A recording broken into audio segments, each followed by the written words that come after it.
Ceux qui sont appelés du ciel, saisis par le ciel pour servir le dessein céleste, constatent que leur centre de gravité a été intérieurement et spirituellement changé et transféré de ce monde au ciel. Intérieurement, il y a ce sens profondément établi que nous n'appartenons pas à ce qui est ici-bas, que ce monde n'est pas notre lieu de repos, que ce n'est pas notre demeure et que ce n'est pas notre centre de gravité. Nous ne sommes pas attirés par lui intérieurement.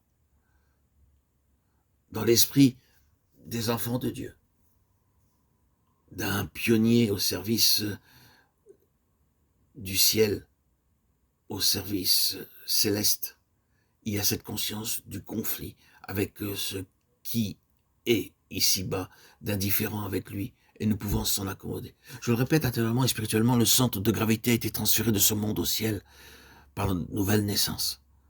C'est une conscience infuse, innée, et c'est la première caractéristique de cet appel céleste qui nous a été accordé. Le premier effet, la première conséquence de notre appel d'en haut. Et nous pouvons tester cela, bien sûr. C'est vrai pour le plus simple des enfants de Dieu. La première prise de conscience de celui qui est véritablement né de nouveau d'en haut, c'est que le centre de gravité a changé. D'une manière ou d'une autre, intérieurement, nous sommes passés d'un monde à un autre. Ce qui, jusqu'ici, nous liait par nature au monde, ne nous retient plus. Ce n'est plus notre monde. Certes, nous pouvons le dire autrement, mais c'est quelque chose de conscient. Et à moins qu'il n'en soit ainsi, il y aura quelque chose de doute dans toute profession de foi à l'égard du Seigneur Jésus. Et ce sens inné d'un nouveau centre de gravité doit s'étendre et croître de plus en plus, rendant impossible pour nous d'accepter ce monde, sous quelque forme que ce soit.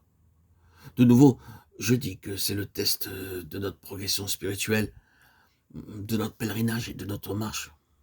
Mais après tout, c'est bien élémentaire.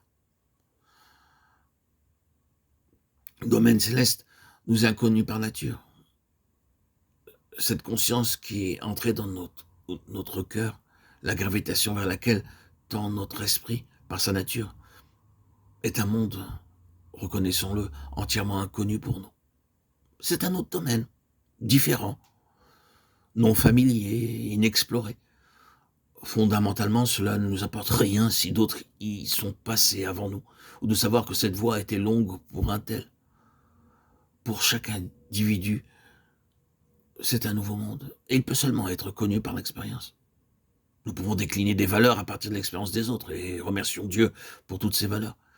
Mais malgré toute leur expérience, ils ne peuvent pas nous faire marcher davantage sur cette voie. Pour nous, c'est nouveau, absolument nouveau, et étrange. Nous devons tout apprendre à ce sujet du début à la fin.